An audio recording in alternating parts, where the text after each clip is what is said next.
Jenny Rizka Fatika dengan NIDN 1308019601.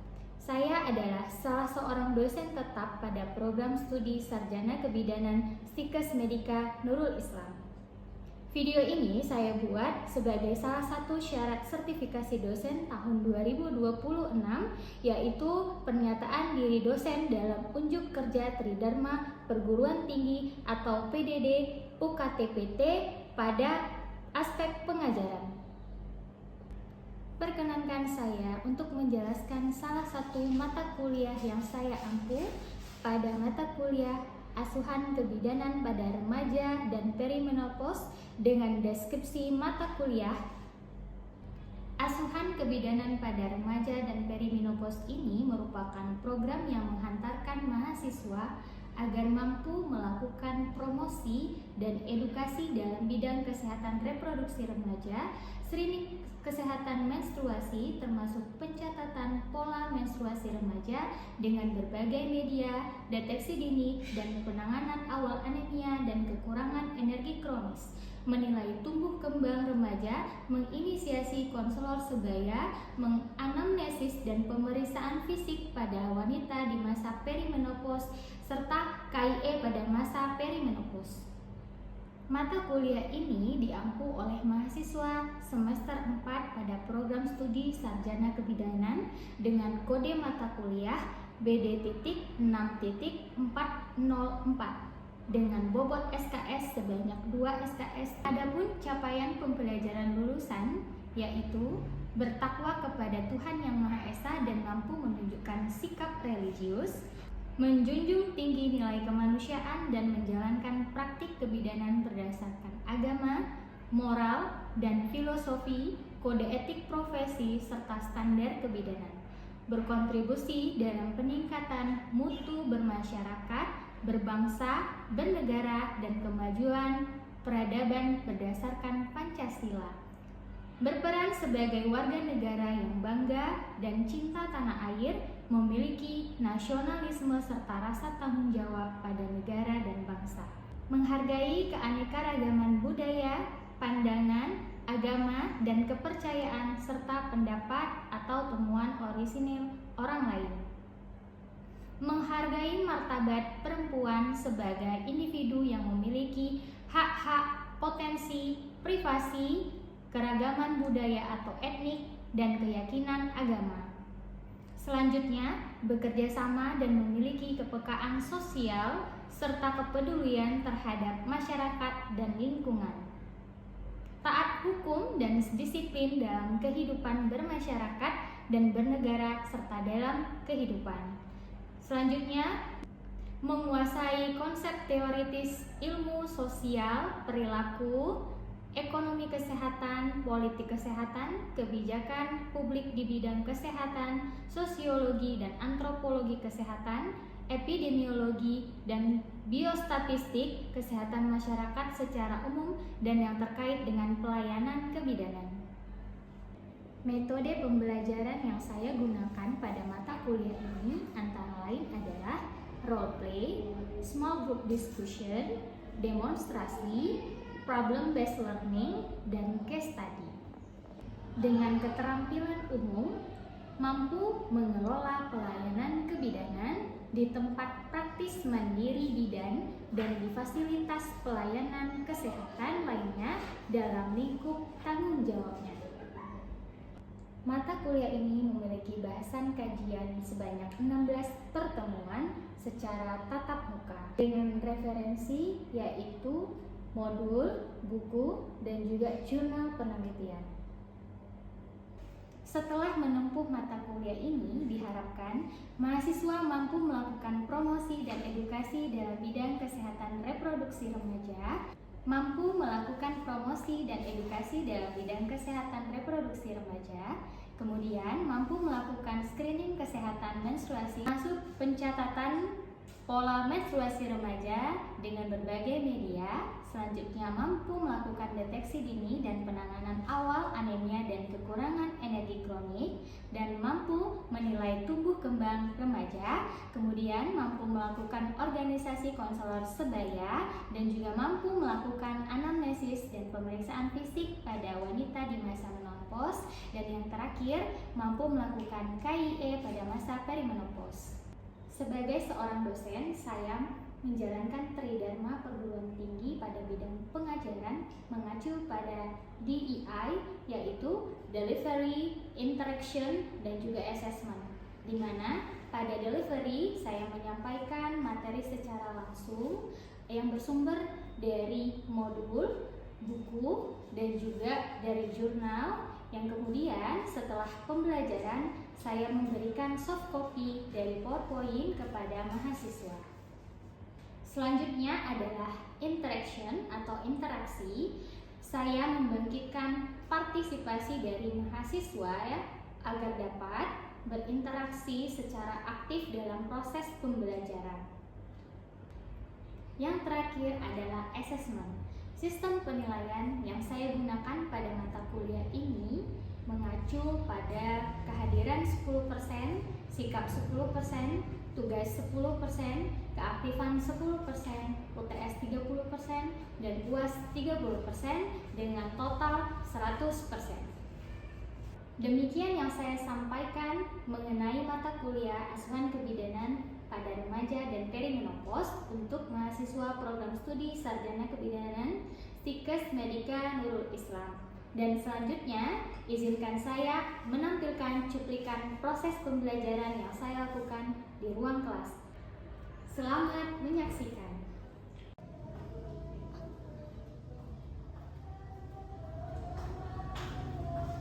Assalamualaikum warahmatullahi wabarakatuh. Waalaikumsalam warahmatullahi wabarakatuh. Oke, apa kabar adik-adik semuanya? Baik. Ya, semoga kita dalam keadaan sehat walafiat ya, bisa menjalankan perkuliahan dengan baik dan lancar. Oke, baik. Hari ini kita akan melanjutkan perkuliahan pada mata kuliah asuhan kebidanan pada remaja dan perimenopause ya. Sebelum memulai perkuliahan ya seperti biasa ya, kita berdoa terlebih dahulu. Sekarang berdoa dimulai. Berdoa selesai. Oke, baik. Untuk hari ini ya, saya absensi terlebih dahulu ya. Nasima ada? Ada, Bu. Oke. Alia ada? Ada, Bu. Maulisa? Ada, Bu. Oke ya. Nurul Ashifah? Ada, Bu. Oke, sebelum kita masuk ke materi hari ini ya, kita ulas dulu nih materi di minggu lalu. Ada yang masih ingat kita mempelajari tentang apa? Masih. Oke, boleh Kak Nasima? Ya. Jadi kemarin itu kita belajar tentang pelayanan komplementer pada masalah kesehatan reproduksi remaja. Oke, ada yang ingat terkait apa? Saya Bu. Ya. Nah, jadi pelayanan komplementer pada masalah kesehatan reproduksi remaja itu adalah pengobatan alami ataupun non medis, di mana itu dipakai untuk mendampingi perawatan dokter. Dan juga pada pelayanan komplementer ini itu bukan hanya mengobati fisik, tetapi juga pada pikiran beserta emosi. Iya, jadi benar ya, jadi pelayanan komplementer itu tidak hanya pada fisik, tapi pada semuanya mental, ya. Oke, jadi kita akan lanjutkan ya materi di hari ini ya, pada mata kuliah sarjana remaja dan perimenopause. Ini adalah pertemuan kita ke-13, di mana judulnya ini adalah kita pelajari tentang kanker serviks dan juga kanker mama yang disebut juga dengan kanker payudara. Oke. Untuk capaian pembelajaran pada materi ini adalah mahasiswa itu mampu menganalisis kanker serviks dan juga kanker payudara atau kanker mama ya pada perempuan melalui pemeriksaan yang namanya pap smear, IVA test, dan screening mamai. Oke, ada yang pernah dengar terkait dengan pemeriksaan ini? Ada ya, pastinya ada di 1111. Nah, sebelum kita masuk ke kanker serviks dan kanker payudara, kita harus tahu dulu ya, atau ini mengingatkan kembali kalian terkait dengan kanker sendiri ya. Jadi kanker ini adalah suatu penyakit akibat pertumbuhan sel yang tidak normal, sangat cepat dan tidak terkendali. Nah, itu ya. Dan untuk bahayanya sendiri apa? Ya, jadi pasti sesuatu itu terjadi ya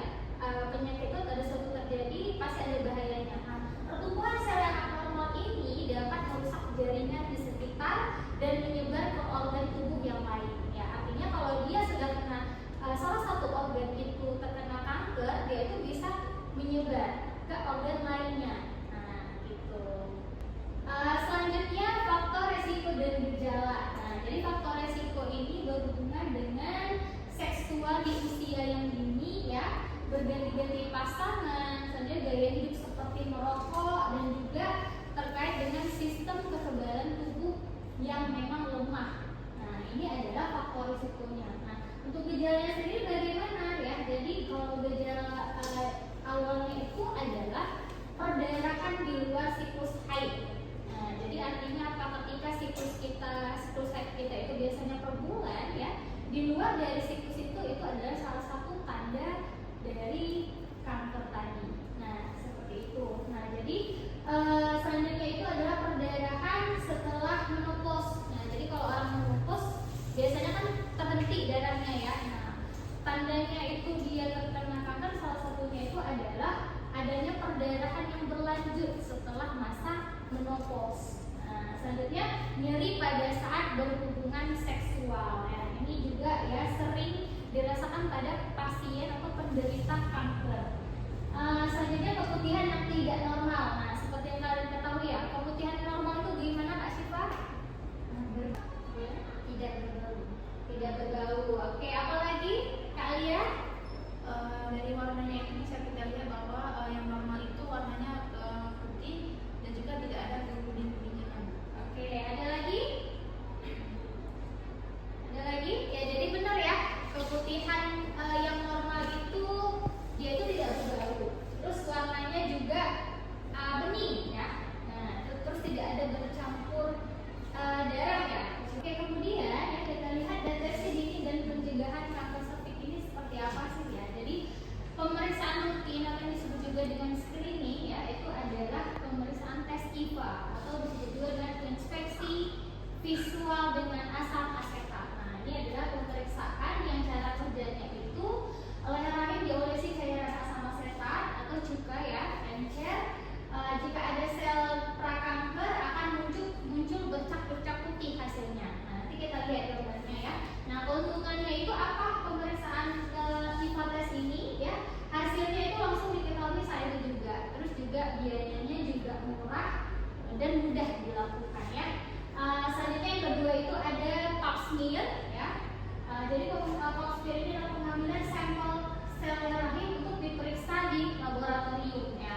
Jadi cara kerjanya itu dokter atau tenaga kesehatannya mengambil sedikit sel dari rahim untuk diperiksa di laboratorium dan juga menggunakan alat bantu seperti mikroskop ya. Selanjutnya keuntungannya ini sangat akurat ya untuk mendeteksi perubahan sel sebelum menjadi kanker.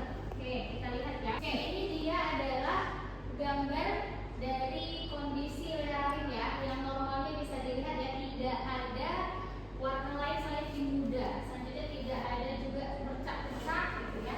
Nah, itu kalau yang kanker bisa dilihat ya, ada yang putih, berputih seperti itu, ada yang bercak-bercak merahnya gitu ya, bercak-bercak kuningnya, nah gitu ya.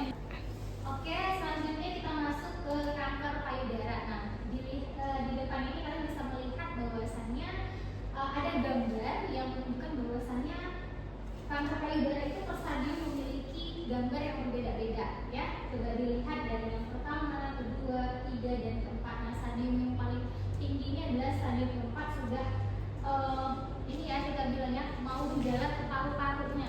Nah, seperti itu. Nah, dia definisi sendiri bisa dilihat dari kanker ini kanker yang terbentuk di jaringan payudara yang faktor risikonya ini adalah riwayat kanker dalam keluarga ya, usia lanjut, tidak pernah melahirkan menyusui, gaya hidup tidak sehat, dan obesitas. Nah, artinya kalau dia memiliki riwayat keluarga yang kanker payudara ya, kemungkinan ya akan diturunkan juga gitu ya, tapi diselingi juga ya, dilihat daripada gaya hidup dari anggota keluarga tersebut. Mungkin saja pada anaknya dia sudah merubah pola ya menjadi lebih baik lagi gitu ya. Oke, kita lihat terkait dengan gejalanya ya. Bisa dilihat gejala dari kanker payudara. Nah, adanya benjolan atau penebalan pada payudara atau ketiak. Nah, gitu ya. Kalian pernah merasakan itu pada saat sadari ya? Kalian pernah melakukan sadari itu deteksi dini? Pernah ya? Oke, ada pernah teraba itu benjolan-benjolan yang abnormal? Tidak pernah. Oke, jadi ini ya, kalau seandainya benjolan, adanya penebalan pada bagian payudara atau bagian ketiak. Nah, perubahan ukuran atau bentuk payudara. Nah, kalau dilihat kan kedua payudara ini simetris ya. Nah, simetris ya. Jadi kalau ada berbeda salah satu payudara ini berbeda ukuran, nah itu kita sudah mulai curigai. Nah, gitu ya, perlu ada pemeriksaan lagi gitu. Selanjutnya perubahan pada kulit payudara. Nah, kulitnya ini sudah mengkerut ya seperti jeruk. Nah, itu tandanya. Selanjutnya puting susu tertarik ke dalam. Nah, kalau yang normal itu kan puting susunya menonjol, benar sekali ya. Jadi kalau yang kanker payudara sudah mendem bahasanya ya, sudah tertarik ke dalam. Selanjutnya keluarnya cairan tidak abnormal pada kucing, bukan ASI. Nah, dia itu warnanya putih atau mungkin ada yang sedang bercampur dengan darah. Nah, pus seperti nanah ya. Itu adalah gejala dari kanker payudara. Oke. Nah, kalau tadi ya kita sudah membahas bahwasannya di kanker serviks itu ada pemeriksaan hipates ya, pap smear.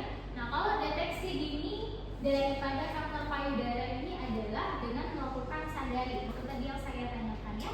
Jadi sadari itu adalah pemeriksaan payudara sendiri. Nah, dilakukan rutin setiap bulan oleh perempuan pada hari ke-7 sampai 10 menstruasi pertama. Siapa yang ada melakukan dengan jarak seperti ini, dalam keadaan seperti ini? Menstruasi pada hari ke-7 sampai 10. Ada? Ada ya. Oke, itu sudah bagus ya, karena kita sendiri juga harus mendeteksi dini gitu ya terkait dengan kanker payudara ini, karena sangat mudah dilakukan. Oke. Selain sadari, itu ada sadaris ya. Jadi pemeriksaan payudara klinis, ini pemeriksaan fisik payudara dilakukan oleh tenaga medis atau dokter terlatih. Jadi kalau tadi sadari kita bisa melakukan pemeriksaan sendiri, kalau yang sadaris ini memang ada tenaga kesehatan yang membantu dalam melakukan pemeriksaan tersebut. Oke ya. Ketiga ini adalah mamografi. Pernah dengar mamografi?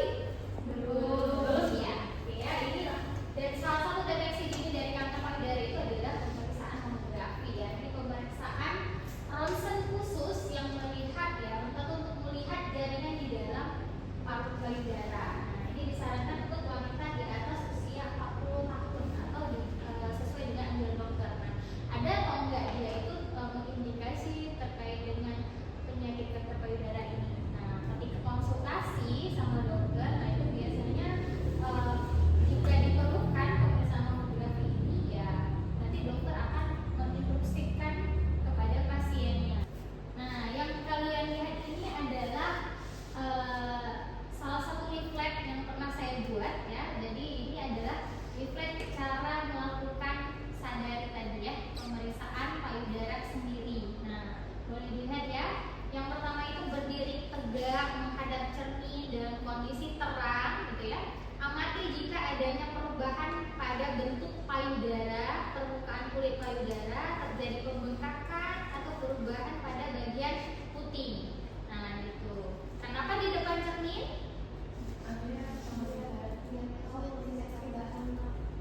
Apa? Biar bisa dilihat simetris atau tidak. Ada lagi? Nah, jadi kalau di depan cermin itu kan Bu, kita bisa lihat nih di payudara kita itu apa ada benjolan gitu ataupun ada yang simetris itu di payudara kita.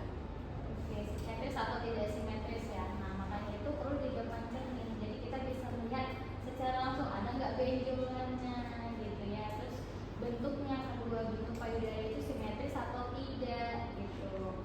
Nah, oke, jadi selanjutnya itu angkat kedua lengan dan letakkan di belakang kepala ya.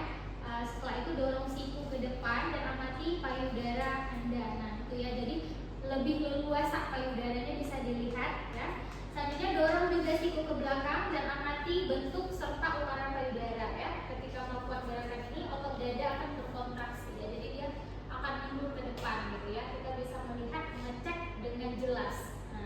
Selanjutnya letakkan kedua tangan pada pinggang lalu condongkan bahu ke depan. Nah, bisa dilihat ya. Kembali dorong kedua depan dengan kuat sehingga membuat otot dada. Intinya ditonjolkan bagian payudara. Nah, gitu ya.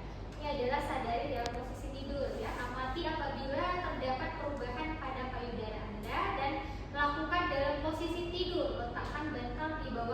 pundak kanan dan angkat lengan kiri atas. Jadi bisa dibayangkan ya posisinya ya, adanya bantal gitu ya, letakkan tangan dan digambar juga saya rasa sudah jelas gitu ya. Kemudian baru kita amati payudara itu sebelah kanan sambil melakukan gerakan seperti memutar atau meraba ya. Nah, seperti itu ya. Selanjutnya gunakan jari Anda untuk menekan seluruh bagian payudara hingga daerah ketiak. Nah, jadi memang benar-benar kita pegang, kita raba ya. Ada nggak sih benjolan, terasa nggak sih gitu ya? Beda kan kalau memang ada benjolan sama payudara kita yang biasa gitu kan. Angkat lengan kiri ke atas dan tekuk siku. Nah, sementara itu gunakan tangan kanan untuk meraba dan menekan payudara. Nah, ini ada juga sadari dengan posisi mengangkat tangan kiri. Nah, gitu ya, lebih kurang sama ya kondisinya, gitu ya.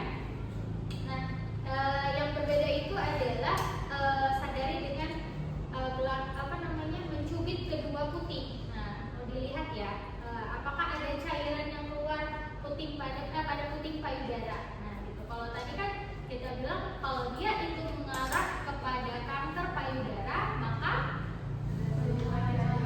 iya benar sekali ada keluar cairan, gitu ya, cairan putih. Gitu. Tapi kalau normalnya, kalau pada orang biasa yang tidak hamil, yang tidak sedang nifas, tidak ada. Benar sekali. Oke, dari materi yang sudah saya sampaikan, any question, ada pertanyaan boleh? Oke, boleh Adila. Ibu, kenapa pemeriksaan mamografi itu dilakukan di atas 40 tahun?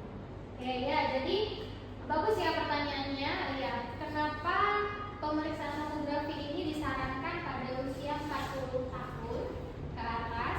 Ada yang bisa menjawab? Coba menjawab. Oke, boleh Kakak Sika. Karena peluang muncul sel abnormal di usia 40 tahun itu lebih tinggi dibandingkan di usia lebih muda. Ya, benar sekali ya. Jadi di usia 40 tahun ke atas ya, itu adalah usia yang memang memicu ya untuk terjadinya kanker payudara. Pertumbuhan sel abnormalnya itu ya di usia 40 tahun ke atas. Oke, terima kasih. Oke, dari apa yang saya paparkan tadi ya, kita pelajari tadi ya, kita ulas kembali. Deteksi dini ya pada kanker serviks terdiri dari apa saja, Kak? Dari deteksi dini kanker serviks itu ada dua. Yang pertama itu IVA test, yang kedua itu pap smear. Oke. Baik, sudah bagus ya. Oke, itu tadi bahasan tentang kanker serviks. Nah, kalau deteksi dini pada kanker payudara, oke, coba dijawab Kak Syifa. Sadari sadanis mamografi. Iya, benar sekali ya. Jadi deteksi dini dari kanker payudara tadi adalah sadari, sadanis, dan Mamografi. Oke, adik-adik, jadi hari ini kita sudah mempelajari ya terkait dengan kanker serviks dan kanker payudara atau kanker kemahin ya. Di pertemuan ke depan, karena hari ini sudah materi, di pertemuan ke depan kita akan melakukan praktikum terkait dengan cara melakukan sadari dan juga screening pada kanker serviks tadi ya. Karena hari ini sudah materinya, gitu ya, kita akan implementasi ya itu di pertemuan ke-14 ya. Nah, sebelum saya tutup ya ada tugas ada tugas kasus yang saya berikan melalui Google Classroom. Nah, nanti boleh dikerjakan sesuai dengan tenggat waktu yang sudah saya tentukan. Oke ya, adik-adik semua ya, kita sudah masuk di penghujung pertemuan ya. Sebelum kita tutup, kita simpulkan dulu ya. Jadi kesimpulan untuk materi hari ini yaitu mengapa sih deteksi dini ini sangat penting ya. Jadi ditemukan atau memang dideteksi sejak awal pada stadium awal ya sudah diketahui, ini tentunya peluang kesembuhan juga tinggi ya. Jadi sebelum memang masuk ke